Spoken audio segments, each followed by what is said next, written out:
కరీంనగర్ నుంచి బీఆర్ఎస్ ఎన్నికల శంఖారావమట. ఇట్లా నవ్వినట్టు ఒక ఫోటో తీయాలి, పెట్టాలి. అంటే కేసీఆర్ అమ్మ నవ్విండంటే ఇక గెలుస్తాడు రోవు అన్నట్టుగా ఇట్లాంటి ఫోటోలు. కరీంనగర్ లోక్సభ నియోజకవర్గంపై సమీక్షలో మాట్లాడుతున్న కేసీఆర్ పక్కన గంగుల కమలాకర్, కేటీఆర్, రసమై బాలకిషన్, సుంకె రవిశంకర్ అంతా చిత్తు ఓడిపోయిన బ్యాచ్ ఇది. 12వ తేదీన బహిరంగ సభ పెడతాడట. అధినేత కేసీఆర్ నిర్ణయం. కరీంనగర్, పెద్దపల్లి లోక్సభ నియోజకవర్గాల నేతలతో సమీక్ష. క్యాండిడేట్ లేడాడు వీళ్ళకు. ఉన్నాడు వినోదరావు, నేను పోటీ చేయనంటుండు. బలవంతంగా పోటీలో నిలబెడుతున్నారు ఆయన్ని. బలవంతంగా పెద్దపల్లి కొప్పుల ఈశ్వర్ని తెచ్చి ఆడ పెడుతున్నారు. బలికా బక్రా లేదు అంటారు కదా, ఇప్పుడు వాళ్ళిద్దరు అదే. బీఆర్ఎస్ నుంచి ఎవరు పోటీ చేసినా ఉన్నది అమ్ముకోవడం తప్ప మీకు ఇంకొక అవకాశం లేదు. ఇట్లా జనాలు కూడా చూస్తున్నారు బీఆర్ఎస్ నుంచి ఎవడు పోటీ చేస్తాడు ఈసారి పైసలు అంటే వాళ్ళని చూడగానే పైసలే. కేసీఆర్ ఈసారి 50 కోట్లు ఇస్తట్టుండు, తీసుకోవాలి, లోపల పెట్టుకోవాలి. మొన్నటి ఎలక్షన్లో ఏం జరిగింది? సో ఇప్పుడు కూడా అదే జరగబోతున్నది. బీఆర్ఎస్ నాయకులు పోటీ చేస్తున్నారంటేనే పైసలు పోటీ చేస్తున్నాయన్నట్టు లెక్క. అభ్యర్థులుగా వినోద్ కుమార్, కొప్పుల ఈశ్వర్లకు అవకాశం. కరీంనగర్ వేదికగా లోక్సభ ఎన్నికలకు సమరశంఖం పూరించాలని బీఆర్ఎస్ అధినేత మాజీ ముఖ్యమంత్రి కేసీఆర్ నిర్ణయించారు. ఉద్యమ కాలం నుంచి పార్టీకి సెంటిమెంట్గా కలిసి వస్తున్న జిల్లా కేంద్రంలోని ఎస్ఆర్ఆర్ డిగ్రీ కాలేజ్ మైదానంలో ఈ నెల 12వ తేదీన భారీ బహిరంగ సభతో ఎన్నికల ప్రచారం ప్రారంభించాలని తీర్మానించారు. లోక్సభ ఎన్నికల సన్నద్ధతలో భాగంగా తెలంగాణ భవన్లో ఆదివారం కరీంనగర్, పెద్దపల్లి పార్లమెంటు నియోజకవర్గాల నేతలతో వేరువేరుగా కేసీఆర్ సమావేశమయ్యారు. ఎన్నికల్లో అనుసరించాల్సిన వ్యూహాలపైన దిశానిర్దేశం చేశారు. బహిరంగ సభ ఏర్పాట్లు, జన సమీకరణపైన నేతలతో చర్చించారు. ఈ స్థానాలకు అభ్యర్థిత్వాలపైన నేతల నుంచి అభిప్రాయాలు స్వీకరించారు. అత్యధికులు కరీంనగర్కు బోయినపల్లి వినోద్ కుమార్, పెద్దపల్లికి కొప్పుల ఈశ్వర్ పేర్లు ప్రతిపాదించారు. దీంతో వారిద్దరినీ ఆ స్థానాలకు ఎంపీ అభ్యర్థులుగా వెల్లడించారు. సోమవారం వీరితో పాటు మరికొందరు అభ్యర్థుల పేర్లను కేసీఆర్ అధికారికంగా ప్రకటించే అవకాశం ఉన్నట్లు పార్టీ వర్గాలు తెలిపాయి. సోమవారం ఖమ్మం, మహబాద్ పార్లమెంటు నియోజకవర్గాల ముఖ్య నేతలతో కేసీఆర్ సమావేశం కాబోతున్నారు. బస్సు యాత్రలో పాల్గొంటా. అంతకుముందు కరీంనగర్ నియోజకవర్గ నేతలతో కేసీఆర్ మాట్లాడుతూ ఎంపీ స్థానాన్ని బీఆర్ఎస్ దక్కించుకోబోతుందని చెప్పారు. బీజేపీలో మతపిచ్చి ఎక్కువైందని, ఆ పార్టీ దేశానికి చేసిందేమీ లేదని పేర్కొన్నారు. ఆ పార్టీని ఎదుర్కోవడం పైన దృష్టి పెట్టాలని సూచించారు. లోక్సభ ఎన్నికల్లో ప్రధానంగా బీజేపీ, బీఆర్ఎస్ మధ్య పోటీ ఉంటుందని పేర్కొన్నారు. బీజేపీ, బీఆర్ఎస్ మధ్య పోటీ ఉంటుందట. రాత్రి కొంచెం అటు ఇటు అయినట్టుంది, అందుకే పొద్దుగాల ఇట్లాంటి మాటలు వస్తున్నాయి. బీజేపీ, బీఆర్ఎస్ మధ్య పోటీ ఏందండి? కాంగ్రెస్ వర్సెస్ బీజేపీ మధ్య పోటీ ఉండదని అన్ని సర్వేలు చెప్తున్నాయి. ఇక అట్లనే మాట్లాడతారులే, ఆయన కూడా ఏమంటాం. కానీ ఎన్నికల ప్రచారంలో భాగంగా నియోజకవర్గాల్లో రోడ్ షోలు, బస్సు యాత్రలను ఎక్కువగా నిర్వహించాలని, వాటిలో తాను పాల్గొంటాను అని వెల్లడించిందట. కొద్ది రోజుల్లోనే ప్రజలకు మనం యాదికొస్తాం. వామ్మో, ఇంకా నువ్వు యాదికొస్తే ఏమన్నా ఉందా? ఉన్నదంతా అమ్ముకోవాల్సిందే. ఉన్నది అమ్ముకోవాలా, మనకు మనమే ఉరి పెట్టుకోవాలా, మనకు మనమే సూసైడ్ చేసుకునేలా ఉంటుంది నువ్వు యాదికొస్తే.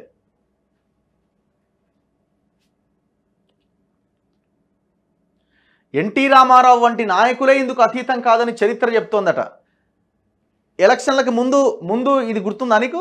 ఎన్టీ రామారావు లాంటి వాళ్ళకే ఓటమి తప్పలేదు అని ఎలక్షన్లకి ముందు అసలు ఆ లైన్ ఏమైనా గుర్తొచ్చిందని ఒక్కసారన్నా నీకు 10 సంవత్సరాల్లో ఆ లైన్ గుర్తుండుంటే ఈ రాష్ట్రం ఇంత సర్వనాశనం చేసేటోని కాదు నువ్వు. ఓకే, ఇంత విధ్వంసాన్ని చేసేటోని కాదేమో. అహంకారం తలకెక్కి మెదడు మోకాళ్ళలోకి జారిపోయి జనాన్ని మొత్తం నాశనం చేసినావు. ఇప్పుడు అన్నీ గుర్తొస్తున్నాయి. ఎన్టీఆర్ గుర్తొస్తుండు, ఓటమి గుర్తొస్తున్నది. ఇది చూడండి ఒకసారి. ఒక పన్ను పాడైతే అన్నీ పీకేసుకోలేం కదా అంటుండు. ఒక పన్ను పాడైతే నోట్లో ఉన్న అన్ని పన్నులు తీసేసుకోలేం కదా అంటుండు. కాంగ్రెస్ ప్రభుత్వం ఏర్పడి 100 రోజులు అయిపోవచ్చింది. ప్రజలకు నీళ్లు, కరెంటు, రైతు బంధు ఇవ్వడం లేదు. హామీలపైన అమలుపైన నిలదీయాలి. ఎల్ఆర్ఎస్ విషయంలో గతంలో కాంగ్రెస్ పార్టీ బీఆర్ఎస్ను విమర్శించింది. ప్రజల రక్తం పీలుస్తున్నామని ఆనాడు ఆరోపించింది. ఇప్పుడు కాంగ్రెస్ ప్రభుత్వం కూడా అదే చేస్తోంది. వారి ప్రభుత్వం వస్తే ఉచితంగా ఎల్ఆర్ఎస్ చేస్తామని మాట ఇచ్చింది. దాన్ని నిలబెట్టుకోవాలి. ప్రాజెక్టుల్లో సమస్యలు రావడం సహజం. గతంలో మధ్య మానేరులో సమస్య వస్తే వెంటనే మరమ్మతులు చేశాం. ఒక పన్ను పాడైతే చికిత్స తీసుకుంటాం తప్ప మొత్తం పళ్ళన్నీ పీకేసుకోలేం కదా అని కేసీఆర్ వ్యాఖ్యానించిండు. ఏమంటున్నాడు? మిడ్మానేరు ప్రస్తావన తీసుకొచ్చింది. ఇక్కడ ఒకటి గమనించాలి, ఎంత దుర్మార్గుడు అంటే కేసీఆర్ చెప్తున్నా. ఈ మధ్య మానేరు మిడ్ మానేరు అంటారు కదా, ఈ మిడ్ మానేరు 2008లో స్టార్ట్ అయింది. అప్పుడున్న కాంగ్రెస్ అయినా అప్పుడున్న గవర్నమెంట్ హయాంలో స్టార్ట్ అయింది. స్టార్ట్ అయ్యి మొత్తానికి అది పనులు ఆల్మోస్ట్ 80, 85, 90% కంప్లీట్ అవ్వడానికి వచ్చినాయి. ఈయన అధికారంలోకి వచ్చింది 2014లో. 6 ఏళ్ల తర్వాత, అంటే 2008లో స్టార్ట్ అయింది, 6 years వర్క్స్ నడిచినాయి. 2014లో ఈయన అధికారంలోకి వచ్చిన తర్వాత ఈ మిడ్ మానేరును కంప్లీట్ చేసే పనిని వేసుకున్నాడు. ఇక్కడ ఏమైపోయింది, కమిషన్లు వస్తలేవు ఈ మిడ్ మానేరు. ఏం చేయాలి దీన్ని అని ఏం ప్లాన్, ఇప్పుడు ఆయన అంటుండు కదా, ఒక్క పన్ను పోతే మొత్తం పన్ను ఉండబిక్కుంటావా, మిడ్ మానేరుకి ప్రాబ్లం వస్తే నేను బాగు చేయలేదా అని చెప్తున్నాడు. ఈయన బాగు చేసిన కార్యక్రమం చూద్దాం. ఇప్పుడు యాక్చువల్గా ఈ ప్రాజెక్టు దీని చుట్టూ ఒక బండ్ ఉంటుంది. ఈ బండ్ మొత్తం కూడా ఈ మిడ్ మానేరు గురించి చెప్తున్నా. దీని మొత్తాన్ని కూడా మట్టితో కడతారు. ఈ బండ్ మొత్తాన్ని కూడా మట్టితో కడతారు. ఇక్కడ స్పిల్వే ఉంటుంది. మీరు చూడొచ్చు, వాటర్ ఇట్లా ఈ గేట్ల దగ్గర ఫ్లో అవుతూ ఉంటుంది కదా, ఇట్లా దూకి ఇట్లా వాటర్ కిందికి వస్తున్నప్పుడు ఇదంతా కూడా కాంక్రీట్ నిర్మాణం ఉంటుంది. ఎందుకంటే ఇక్కడ వాటర్ పడ్డప్పుడు ఈ కాంక్రీట్ అయితేనే తట్టుకోగలుగుతుంది కదా, సో ఇదంతా కూడా కాంక్రీట్ నిర్మాణం ఉంటుంది. యాక్చువల్గా ఏంటంటే ఈ మట్టి కట్ట ఎత్తు అన్నది తక్కువ హైట్లో ఉండి స్పిల్వే అన్నది ఎక్కువ హైట్లో కట్టాలి.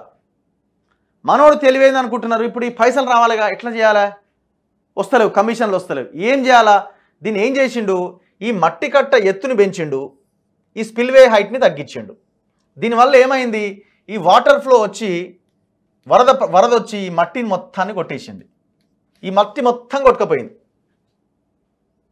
ఈయన చేసిన తెలివే ఇది. ఆనాడు నెత్తినోరు మొత్తుకున్నారు ఇంజనీర్లు అంతా, వద్దురా నాయన అది మొత్తం ఆగమాగం చేస్తున్నావు, ఇట్లా కట్టొద్దు, చాలా దారుణం అని.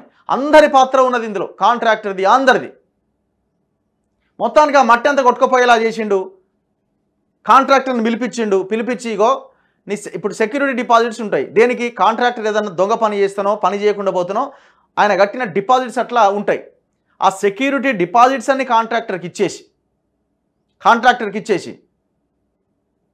ఆ కాంట్రాక్టర్ని అక్కడి నుంచి పంపించేసి మళ్ళీ దాంట్లో సగం మింగి, కేసీఆర్ నువ్వు సమాధానం చెప్పాలి, ఇది వాస్తవం కాదని సమాధానం చెప్పు, లేకపోతే ఎవడన్నా నీ చెంచాగాలు ఉన్నారు కదా నీ చుట్టూ సలహాదారుల పేరుతో నిన్ను పెట్టుకున్నావు కదా, వాళ్ళనన్నా మాట్లాడించు. కాంట్రాక్టర్కి ఇచ్చిన సెక్యూరిటీ డిపాజిట్లు ఆయనకి ఇచ్చిన పైసల్లోంచి కూడా సగం డబ్బులు మింగేసి ఆ కాంట్రాక్టర్ని పంపించి మళ్ళీ 4 రెట్లు టెండర్లు పెట్టి మళ్ళీ దీన్ని కంప్లీట్ చేసిండు. చూసుకోరు ఇక కథ. ఇది ఈయన ఒక పన్ను పాడైతే మొత్తం పన్నులు ఉడబిక్కుంటామా అని చెప్తున్న కథ. ఆనాడు కాంట్రాక్టర్ మీద చర్యలు తీసుకోవాలి, నో, అసలు ఒక్కరి మీద కేసు లేదు, ఏం లేదు. ఇంత పెద్ద కోట్ల రూపాయల నష్టం జరిగితే ఇప్పుడు మేడిగడ్డ కూడా పొరపాటున కట్టిందనుకో, ఇప్పుడు ఆ కాఫర్ డ్యామో ఏదో చేసిరనుకో, వరదలు వస్తే అది కొట్టుకపోద్ది ఖచ్చితంగా. చూసిరా కొట్టుకపోయిందని ఇప్పుడు ఈ ఉన్న గవర్నమెంట్ మీద దొద్దామని రెడీగా ఉన్నాడు. ఇప్పుడు ఒకవేళ ఇదే కాంగ్రెస్ హయాంలో మొత్తం కాళేశ్వరం కట్టి 10 ఏళ్ళు కాంగ్రెస్ అధికారంలో ఉండి కాళేశ్వరం కట్టి వాళ్ళు ఇట్లా కుంగిపోయి కాంగ్రెస్ ఓడిపోయి కేసీఆర్ కనుక అధికారంలోకి వచ్చుంటే, అంటే నేను కాంగ్రెస్ ప్లేస్లో కేసీఆర్ ప్లేస్లో కాంగ్రెస్ని ఉంటే ఎట్లుంటుందని చెప్తున్నాను, ఒక ఎగ్జాంపుల్గా చెప్తున్నా. ఈ సిచ్యువేషన్లో కేసీఆర్ అధికారంలో ఉంటే ఆ మేడిగడ్డ అన్నది కేసీఆర్కి ఒక అక్షయ పాత్ర లాంటి ఒక బంగారు బాత అవుతుండే. ఇవాళ కడుతున్నటోడు, ఇవాళ మేడిగడ్డ కడతానేనని కడుతున్నటోడు మళ్ళీ వరదల్లో కొట్టుకపోతుండే. చూసిరా ఈ సన్నాసులు ఎట్లా కట్టిరో, అయినా కట్టాల్సిందే, మనం 1 కోటి ఎకరాలకు నీళ్ళు ఇవ్వాల్సిందే అని మళ్ళా కడతాడు, మళ్ళా కొట్టుకపోయేది, మళ్ళా కడతాడు, మళ్ళా కొట్టుకపోయేది.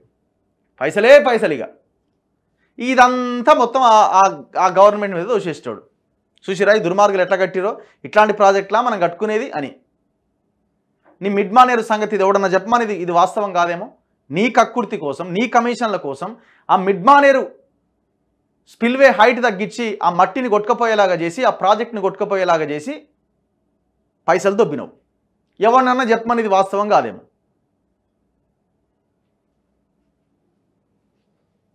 యాక్చువల్లీ కరీంనగర్ సభ పెడతారట. కరీంనగర్లో అసలు కరీంనగర్ జిల్లా ప్రజలనే మల్లన్న సాగర్ 50 TMCలు కట్టి ఆ జనాన్ని చంపడానికి ఆ ప్రాజెక్ట్ని ప్లాన్ చేసిండు, డౌట్ లేదు అందులో. ఈయన కరీంనగర్కి ఏ ముఖం పెట్టుకుని వస్తాడు, చెప్పులతో స్వాగతం పలకండి, మమ్మల్ని చంపడానికి కట్టినవా మల్లన్న సాగర్ అని కరీంనగర్ జిల్లా ప్రజలు నిలబడి గట్టిగా నిలదీసి అడగండి, గల్లా పట్టుకొని అడగండి. పోటీ చేసే వినోదరావును అడగండి, ఎందుకు కట్టినో మల్లన్న సాగర్ అని. నేను చెప్తున్న మాట కాదు, ఇది కాగ్ రిపోర్ట్ చెప్తున్నది. ఇది ప్రజల ప్రాణాలతో చెలగాటమాడే రిజర్వాయర్ అని చెప్తున్నది. 50 టీఎంసీల మల్లన్న సాగర్ మట్టి కట్ట తెగితే ఆ కుడలేరు వాగు వెంబడి నీళ్లు ప్రవహించి కొన్ని నిమిషాల్లోనే లక్షల ప్రాణాలు గాల్లో కలిసిపోతాయి, ఆ నీళ్ళలో కలిసిపోయి కొట్టుకపోతాయి. కరీంనగర్ జిల్లా అన్నది కనబడదు. అంతటి దుర్మార్గానికి పాల్పడి, ఇది నేను చెప్తుందో ఇంకోటి చెప్తుందో కాదు, దాంట్లో డీటెయిల్డ్గా ఉన్నది. ఎట్లీస్ట్ ఈ ప్రమాదం జరిగే అవకాశం ఉందన్న ఒక ప్లానింగ్ కూడా చేయలేదట కనీసం. అంటే హెచ్చరికలు లాంటివి, ఒకవేళ ఈ రిజర్వాయర్ కొట్టుకపోయే సిచ్యువేషన్ వస్తే ప్రజలను ఏ రకంగా అప్రమత్తం చేయాలన్న ఎమర్జెన్సీ యాక్షన్ ప్లాన్ కూడా కనీసం పెట్టలే, కనీసం చేయలే. మల్లన్న సాగర్ తీసుకుపోయి భూకంప జోన్లో కట్టి కరీంనగర్ జిల్లాని లేకుండా చేద్దామన్నది కేసీఆర్ ప్లాన్. ఇప్పుడు ఏ ముఖం పెట్టుకొని నువ్వు కరీంనగర్ ప్రజలను ఓట్లు అడుగుతావు? ఏ ముఖం పెట్టుకొని మీటింగ్ పెడతావు?